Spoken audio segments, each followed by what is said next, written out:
Greetings, beloved brothers and sisters of the light. My name is Marco Peralta. And my name is Miguel Peralta. And we're the Starseed Twins. And today we're going to talk about the concept of oneness and the illusion of separation. Before we start, we just want to make sure we transmit this message as a way to share our own perspective, our own reality, and not to enforce any belief system within you or to try to implant our own way of seeing things, but rather to just share. So whatever doesn't serve you, just put it aside and continue to listen. So before we start, we're going to do a very small exercise. It's just a breathing technique. So if we close our eyes just for a few seconds, we're going to breathe the color pink. So breathe the color pink and send that color pink to your heart center. And exhale.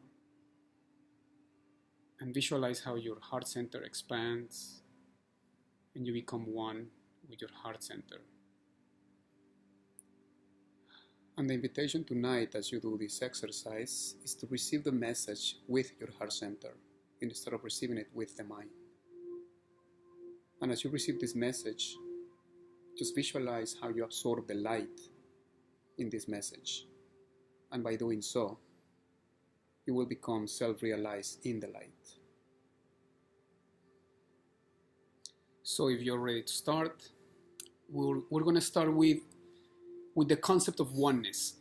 But before we go there, we want to introduce this concept with a brief explanation of what the third dimension offers. Because at the fifth dimensional level, as a humanity, actually, we are already perfect. We are beings of light. We are the masters of the future. All these concepts of trying to get there and try to go through this process that sometimes is hard or sometimes we see that it will happen in the future, is just an illusion. And that's part of this third dimensional reality, to believe that we are not one with the light or that we are not perfect already.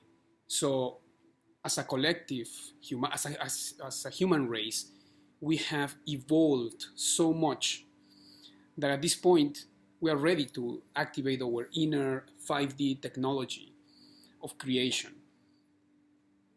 And by activating this technology, that doesn't mean that it doesn't exist within you, but rather that we're going to consciously accept that we are one, that we are perfect, that we are masters, that the Buddha exists already within. It doesn't matter what religion you come from. There's always a belief that we worship certain gods, goddesses, deities, and that we want to become like them. But the invitation today is to realize that we are those gods, those goddesses, those masters that we want to become. So on the third dimension, there is this, when we accept to come to planet Earth from any galaxy or star system we come from, we accept to forget. Because the third dimension is a very unique dimension, and it's a beautiful one. And it's as sacred as the fifth, sixth, seventh, eighth, ninth, whatever dimension you want to compare it with.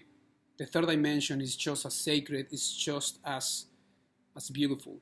So when we come to this reality, is to experience all these different emotions, joy, happiness, sadness. We come to become all this reality, which is to go through hardships sometimes, but also to be happy. And once we come here, sometimes we forget who we are. Sometimes we just like to think we're just humans. And yes, we are. we have a human body, and during this process, we forget or we get distracted with all this density on planet Earth, and that's when we start getting apart from our truth, from that oneness that we come from. So there is a divine concept, the divine concept of oneness. Yeah, I mean, that universal concept is just the realization that we are all one, and nothing escapes this concept. And everything in the universe is made out of, at a subatomic level, of the same substance, which is prana. In some religions, in some cultures, they call it chi, or they call it the life force. But whether you're a mineral, an animal, a human, or any multidimensional being in the universe, we're all stardust, like they say. And it is actually true. And this stardust is nothing but prana. And at a frequency level, it's love. So if you want to see that behind this concept of oneness, which is not a concept, is very real, we're all one, because we're all love, and we all are a part of that sacred, most highest frequency in the universe. So the concept of illusion, I'm sorry if I interrupt, the concept of illusion, this illusion of separation, it starts and is particular of the third dimension.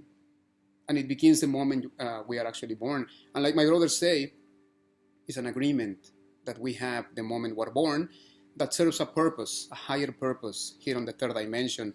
And the reason why we choose to forget, because we don't really forget, we just choose to put that information in like files, if you want to call them that, and we just don't access them.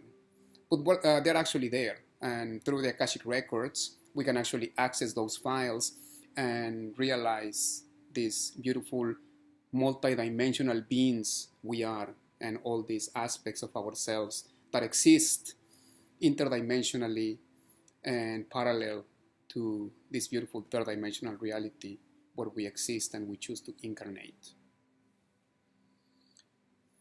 This is a beautiful time, and this symposium where most people connect to these other speakers is to hear about ETs, is to hear about our cosmic brothers and sisters, our lineage, our galactic lineage.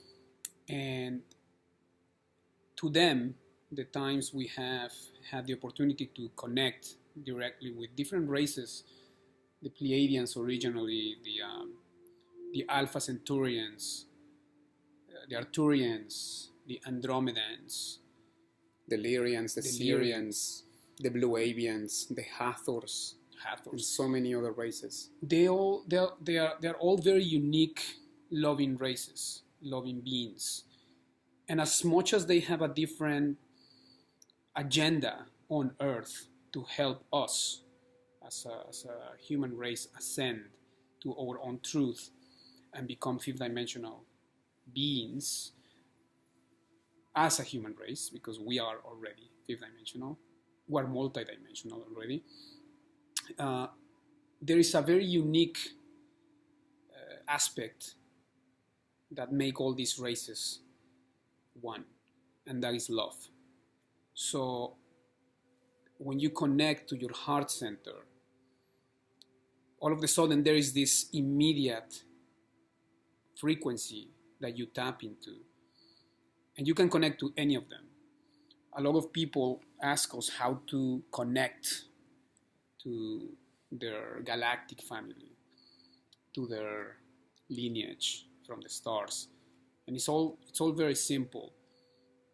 It's love. These high frequency beings do not connect to the mind. So if you're connecting to any of these beings through thought, most likely you are not connecting to the ones that speak in the name of love. Because at the end, they all work for the same creator, from the same God, from the same source. And you're not required to think about them or to to ask them in a nice way to connect with you, because they don't listen to that. They are a frequency. And once you elevate your frequency, your vibration, then you're able to connect to that uniqueness, which is love, which is what makes them similar to each other. The Hathors, they connect to you, or you connect to them, actually, when you are in a state of self-love. The Arcturians connect with you when you are in a state of unconditional love. Now, and you must ask, so what's the difference between unconditional love and self-love? And there isn't one. However, self-love is when you feel no judgment towards yourself or others. That's when this direct connection with the Hathors happens. But then with the Arcturians, on the other hand, when you are doing an act of just love, any act of love towards your brothers or sisters, that's the time when you connect to them, because they're protectors. They're the protectors of our universe. So talking about oneness is very relevant to connect to these beings, because that's what they resonate to, the concept of oneness and no separation. Because as much as we would like to think, I'm an Arcturian, I'm a Pleiadian, I'm this or I'm that, to them, you're just a multidimensional being. And all they see in us, they don't even see shape or form. They see this beautiful frequency. They feel this frequency within us, because they only connect to our most beautiful essence. They don't connect to our mistakes, or whatever, if we want to call it mistakes, or to our judgment, or to our misery. They only connect to our sense of beingness, which is oneness, which is love. And it is very relevant what my brother is saying, because in the end, oneness and the illusion of separation are so correlated, because they really are degrees of the same thing. So in order for us to ever understand what oneness is, first we have to go through, feel separate from each other. And that's actually the agenda, if you want to call it that, of the third dimension. We have to, or we choose to forget that we are one with each other, one with the universe, one with the animals and the minerals and the plants. So we can, through this process, through this journey of self-love, self-acceptance, self-realization, everything you can think of, then we become aware that we're not separate from each other, and that we coexist in the higher realms of understanding and consciousness as one. But we do have to go through this process of separation first, so we can understand through this loving process that we really are one with each other. And it's a beautiful journey, because the experience of becoming self-realized here on Earth in this journey, it comes with a lot of, just to label a few emotions: heartbreaks, deception, sadness, abandonment, regret, sadness. So as we all know, and if you don't, we have 108 emotions. So we come here to Earth to experience them all of them. So just imagine, and we like to compare life with Disneyland a lot, or Disney World, because it really is like that. Like when you get online to jump on these beautiful wild rides in Disney World, you're making the line, and as people come out of the ride, you see people crying, people laughing, some people even throwing up and screaming. And what do? You don't jump out of the line. On the contrary, you just get excited that you're going to experience whatever they experience, you're going to experience too. So you can't wait to get on the ride and experience all these emotions that makes you a part of this three-dimensional reality, which is beautiful. So if we start seeing all these emotions, these misfortunes, these experiences that we go through, that we label as misfortunes, and rather we see them as exciting ways for us to evolve and to grow and to expand and to learn, then we have a different and get a different perspective of why we're here on Earth. And that's when these self-realizations come about. And all of a sudden, being on earth doesn't feel so lonely, doesn't feel so irrelevant. So, talking about, do you want to integrate more now, like the concept of separation? No, I would like to focus a little bit still more on the law of divine. And let's move this way because oneness. the sun is getting to us. The reason why we want to expand on this concept is because, well, it's a concept that many authors, many masters have come to earth to talk about, to teach. The first time I felt the oneness within, I was about 7 years old, and someone asked me, "What do you think about death? Like, are you afraid of dying?" And I don't think you ask this question to a 7-year-old, but still, I think my aunt asked me, and at that moment, I never really thought about it, and my first answer was, well, I don't believe I can ever die. Because, see, as a 7-year-old, you have this way of explaining things that might be childish, but they have a great truth. And to me, it felt like I was being me as much as my aunt was being her, and anyone was living their own experience. So I said, how can I die if when I die, you are still existing? I mean, it doesn't even make sense, because even if I go, I know you're still aware of who you are, and you keep experiencing this life. So when I go, someone, like, all these people are staying. So I felt like I was going to be able to experience life through them. And I didn't know why I was thinking that, or why I felt that way. It didn't even make sense, but that was my only answer. And I couldn't really understand where I got this from. With time, I understood that, of course, we never die. And part of my answer was, and because when you die, you become part of the all. And I didn't really see the all as a being, but rather everything. And I told her, you become part of that God that we go to church and pray to.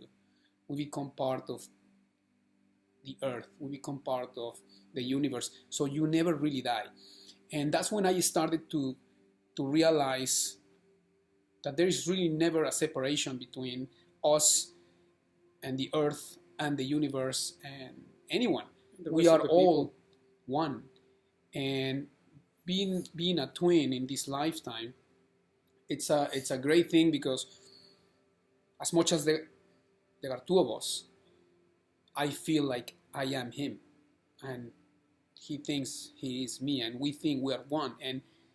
And I'm not saying that it's an easier way to experience oneness, or to have a twin to actually be you don't have to have a twin. Exactly. I mean, the fact that it's a blessing that we're twins, of course, that has helped us in our own particular process.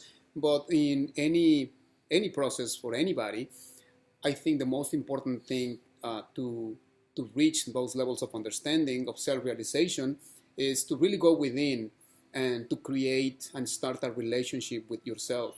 And that's something that most people probably don't do because they don't practice meditation or some sort of self-realization exercises. And meditation is a great way to actually become self-realized, because it is required to close your eyes and go within. And in that journey back to the heart, in that journey back to your essence, which is love, you start developing and getting to know this beautiful being, which is you, which is all, that exists multidimensionally, not only here on Earth, but in many parts of the universe, because we're all multidimensional, and you start accessing. And of course, this takes practice, right? It takes practice, it takes commitment, it takes dedication, and it takes a lot of love for what you're doing, but especially for yourself. So the moment you realize you're in love with yourself is when you have the ability to spend time with yourself. Because I believe that the only way and the best way to show someone that you love them is by giving them your time. So if you're not giving enough time to yourself, to spend time only with yourself, well, you might want to create a habit of spending some sort of time with the one that truly matters most in this life, which is you. Because as much as we are all one, we as individuals are the ones that matter the most. We live in a universe where everything is connected to everything else. So everything we say, everything we think, everything we do, everything we believe affects the universe and others around us.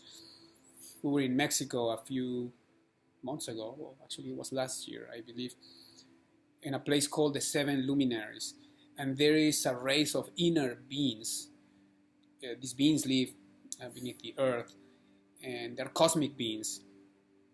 And when we connected to them, there were many messages, but the one that struck me the most was the fact that they said, you are so unique, you are so beautiful, and you matter so much here on earth and in the universe, that without you, the universe wouldn't make sense.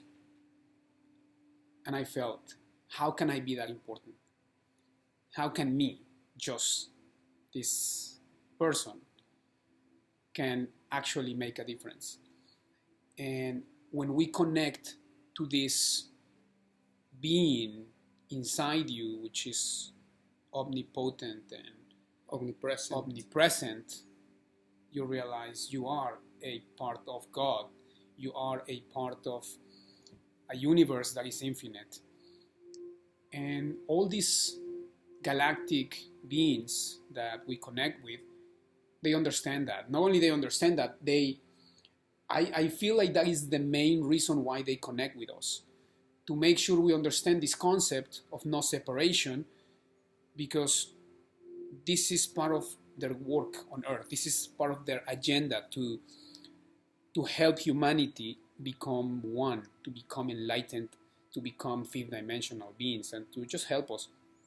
But I think the key of the whole conversation and the subject and the topic of oneness and the illusion of separation, the key to become self-realized, and like he's saying, is when you become aware of your divinity. Because without becoming aware of your divinity, you cannot and you will not become aware of someone else's divinity. So really the work is not out there. It's an inside job. So to ever understand the concept of oneness, all is required is for you to look within and to become that aspect of yourself that is been there all along with you, and it will always be, because we're infinite, we're eternal, and realize that we are the divine, that we are the one that we've been waiting for, that we have all the tools, especially the heart, to take us there.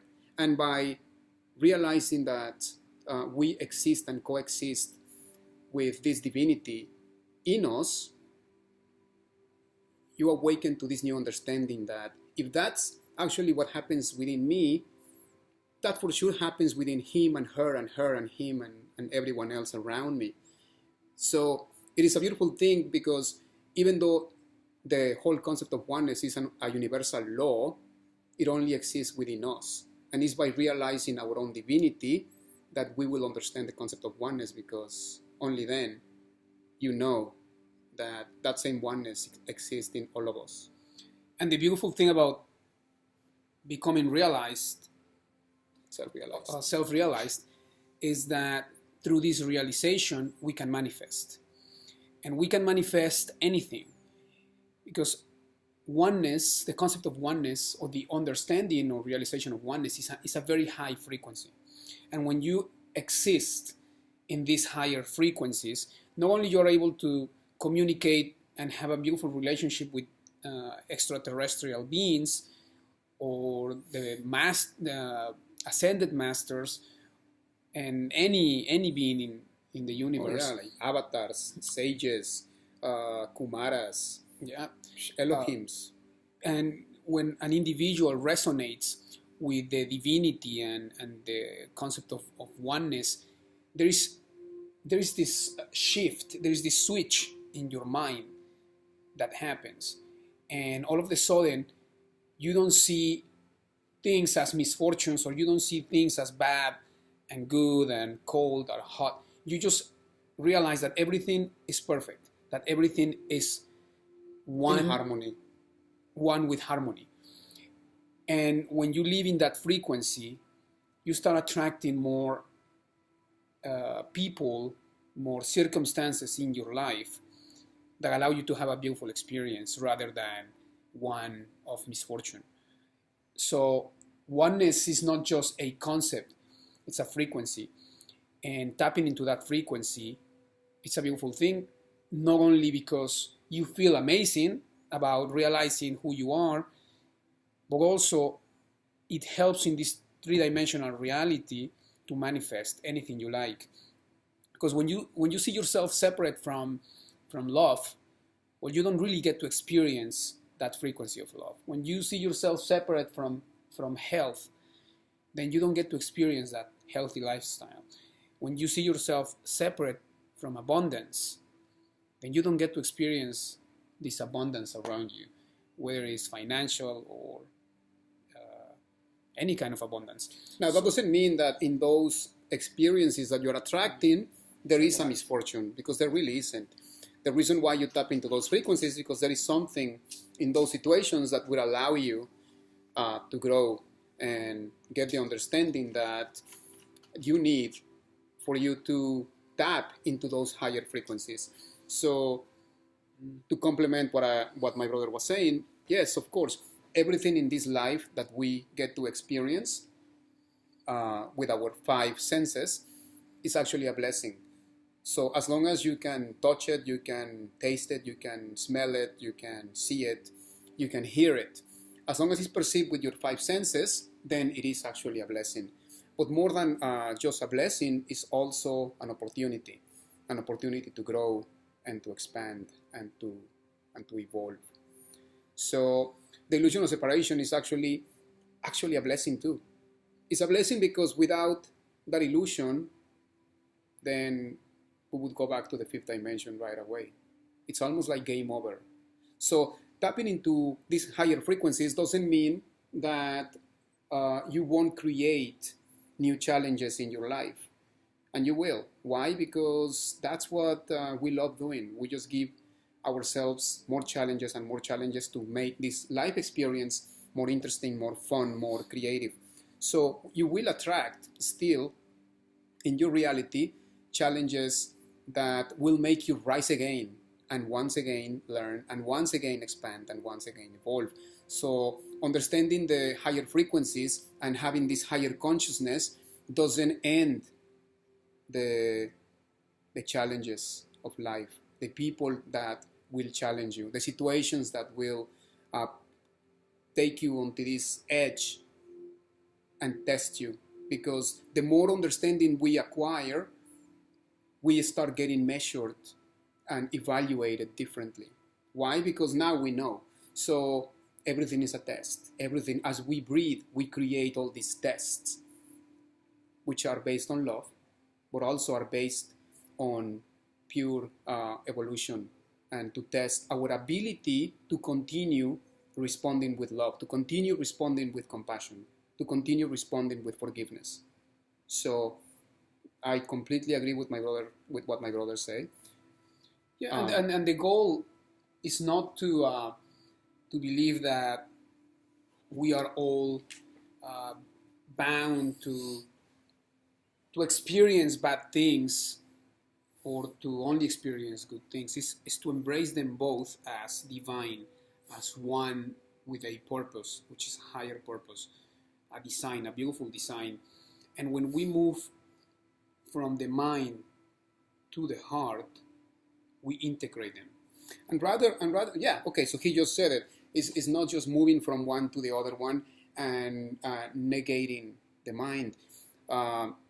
Something that it helped us to understand it was this beautiful exercise where you visualize an orb of light that represents your mind, and slowly goes down into your heart center, and how both, in that visualization, you see the integration of both, because they're both as divine. And yes, they're both operating systems. The mind is an operating system, and the heart is another operating system. The mind processes all these understandings of duality, separation, limitation, etc. And the heart center processes differently. It just processes love. Exactly, because there is no way you will ever find any answer of multidimensionality in the mind, because that's not the where mind is not created multidimensionality for that. exists. It exists in the heart. Now, through the mind, we're able to exist and to coexist in this reality, but creating these experiences of multidimensionality, of traveling, the Merkaba traveling, and accessing the Akashic records, it all comes from the heart. But that doesn't mean that, like my brother said, we should negate the mind and say, oh no, I'm not my mind, I'm my heart. And yes, in essence, you are only the heart. But in this reality, you have a mind. And honoring both as one is how you rise. The new understanding is because the new consciousness. Otherwise, you are denying an aspect of yourself, which is real in this reality, and being able to embrace every aspect of this reality is what makes us be more in tune and connected to light, to the light. Because as much as we don't like the word darkness, or we feel darkness is a bad thing, well, guess what? Darkness is nothing but a teacher. Darkness is nothing but a beautiful tool that we use to rise, because we are seeds.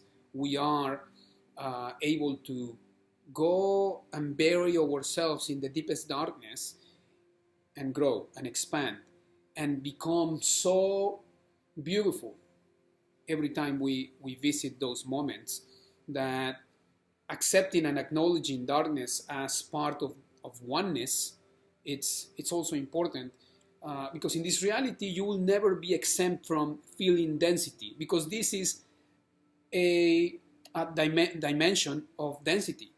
This is the agenda of planet Earth, of the third dimension, is to feel this density and to have the tools to remember these tools that keep you in the center.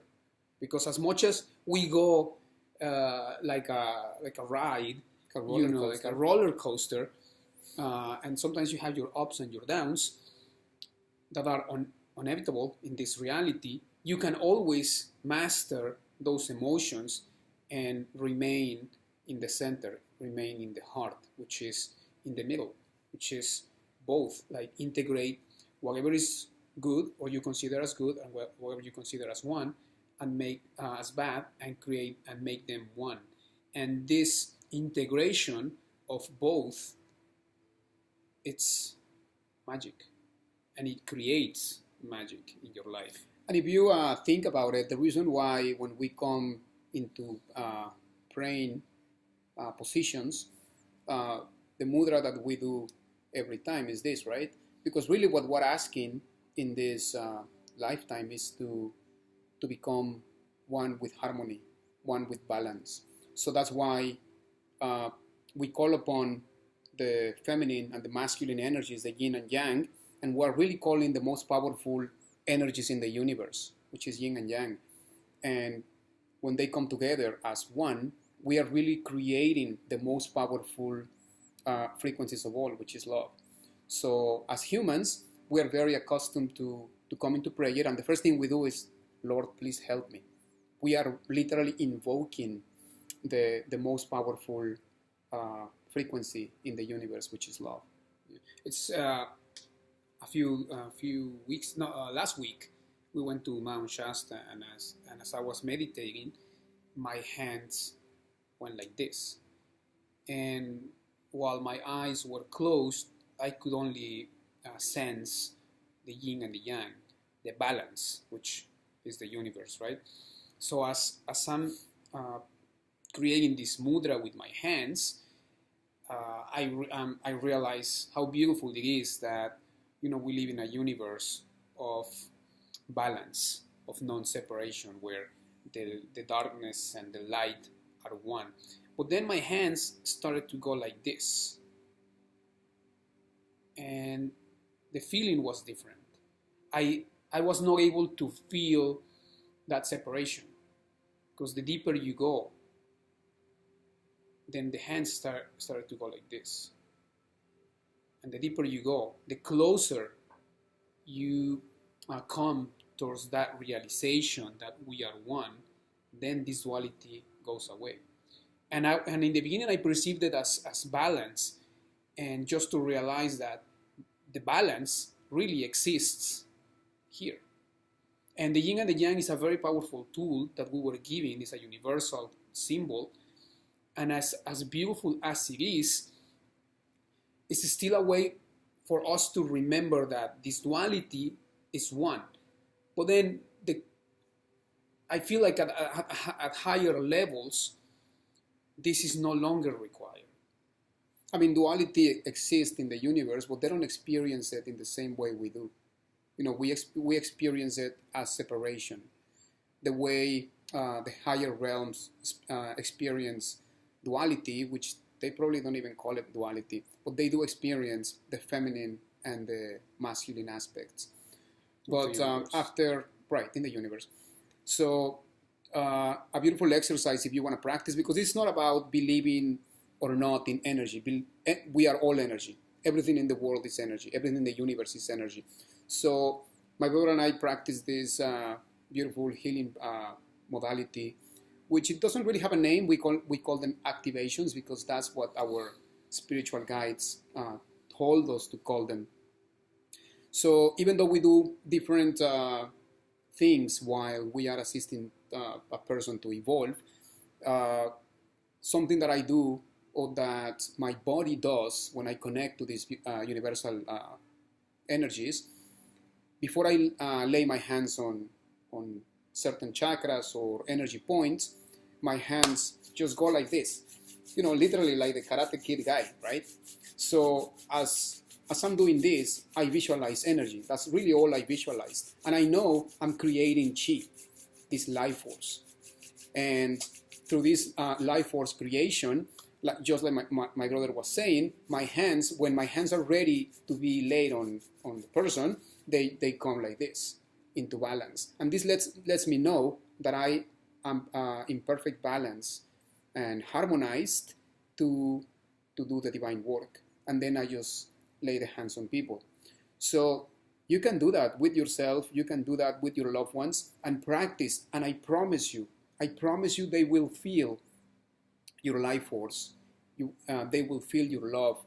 And with the right intention, which it should be of love and compassion, you can remove and flow this stagnant energy on certain body parts that manifest as pain, as physical pain, and the person you're helping, assisting, will feel the change, either by having no pain at all or really minimum.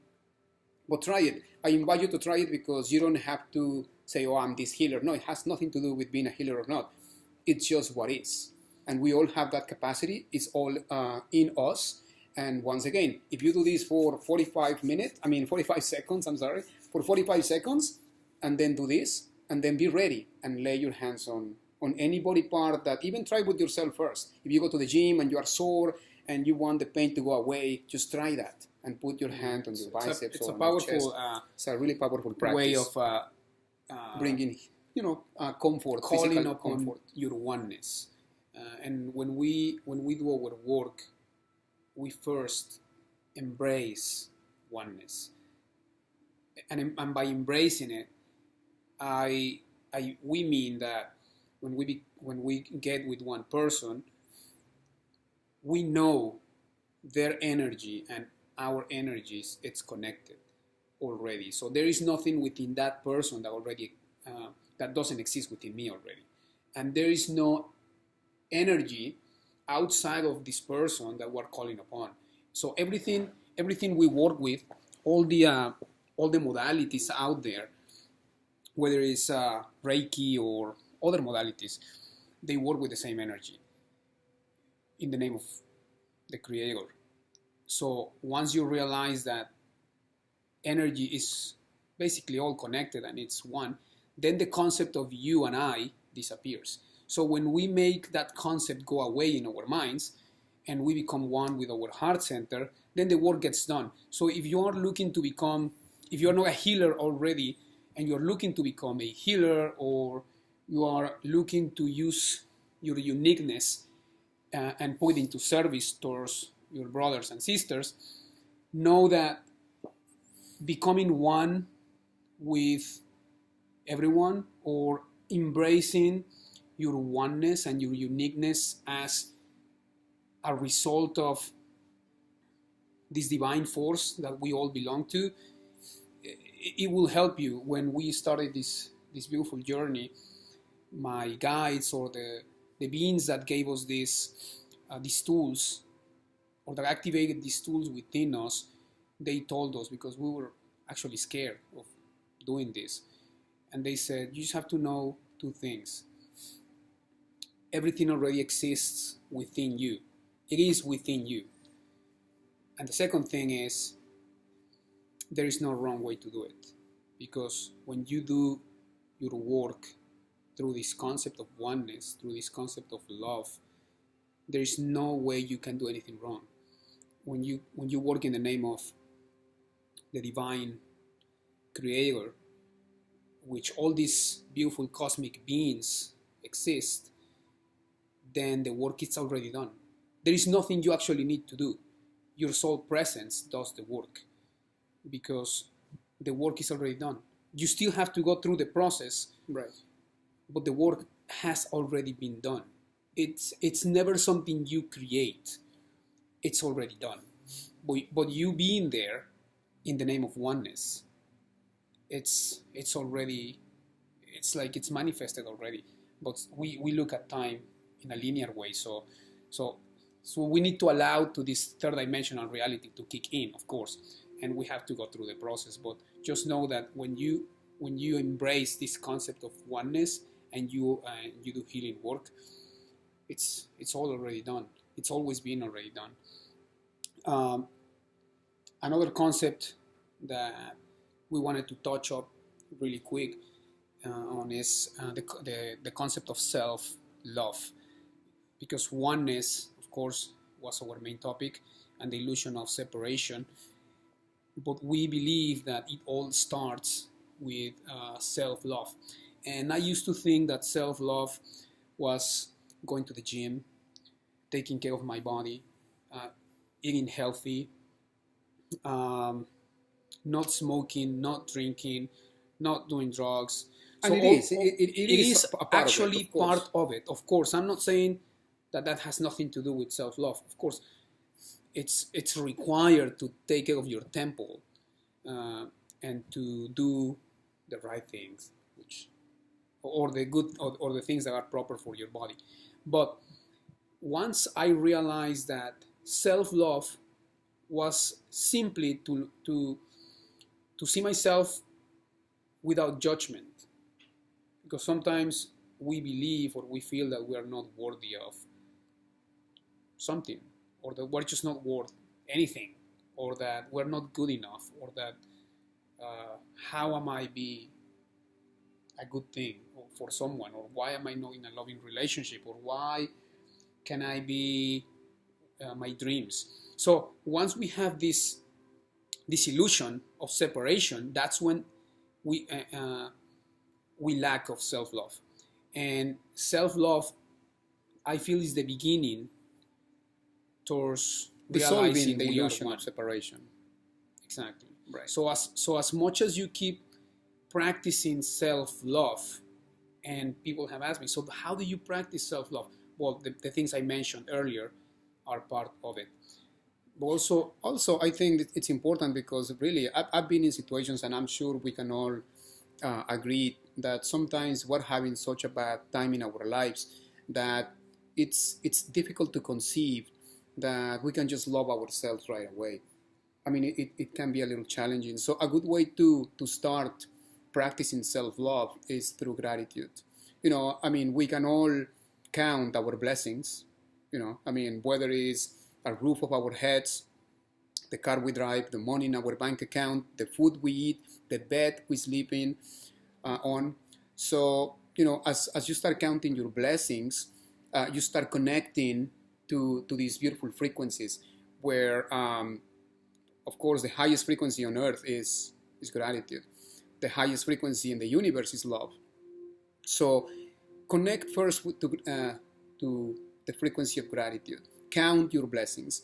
As you count your blessings and you think you are running out of blessings, start counting what you consider your misfortunes as well. Your boss that doesn't want to give you a raise, the house you can have, whatever you consider a misfortune in your life, the people that don't treat you with respect and love and compassion, start counting them as part of your blessings too. And I promise you, it's a beautiful practice. And as you continue practicing that gratitude, like I did, I'll give you a beautiful example of how my process was. I mastered that every night before I would go to bed. I count my blessings, and when I consider my misfortunes. But there was a time that I heard this voice, let's take gratitude to a whole new level. And I'm like, what are you talking about? I mean, I'm so grateful for my family. I'm grateful for my friends. I'm grateful for my practice. I'm grateful for all these things, right? For animals and the planet. And I was like, and we honor that. We really appreciate your work and your commitment. But let us explain to you now what gratitude really is all about. And they said, gratitude is not whether or not you are grateful for everything you just mentioned. Gratitude is whether Earth, the animals, your family, the plants are grateful for you. And to me it was shocking to hear that, because it rose this question in me. Is my family grateful for me? Is my brother grateful for me? Are the plants, are the animals, my community, Earth in general, co-workers, are they actually grateful for me? And that was something that really impacted my life, because it really took gratitude to a whole new level. And yes, because it's too easy to say, well, thank you for my car, thank you for my life, thank you for my health. But are all these things being grateful for me? And that took my understanding of gratitude to a whole new level. And these tears came down, right? And it was a beautiful moment, because from that day on, I started working on making sure that no matter where I went, people were grateful for me being there. That people were grateful for me being in the same elevator, because I would pay them a compliment, from the heart, of course. So it took my understanding of gratitude to a whole new level. And once you are connected to that feeling, it's very, or more, definitely more simple to connect to self-love. If that helps, to me, it was an easy way to practice self-love through self-gratitude, and then to make sure people around me were grateful for me. Yeah. The last message we want to share, and it's the one that we recently received in the mountains, in Mount Shasta specifically, as I was being grateful, as I was expressing my gratitude to the universe. First, I tried to open, to connect to my heart consciously, and I visualized this portal opening in front of me. And I thought I was going to see a different dimension where I wanted to go to from here, from this plane, from this planet. And in the contrary, as I was really high we were really high on the mountains. So as this portal opens, all I could see was the place where I was standing, but from high above. Like I saw it from a different perspective.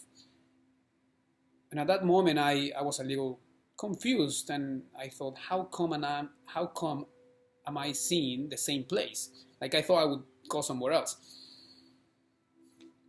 And these voices, there's always a voice that we connect to, said and explained, it is through, indeed, the heart. Love is a portal, and by connecting to your inner self, to your heart, you are creating a portal. But it's not the portal that you create from here, somewhere else.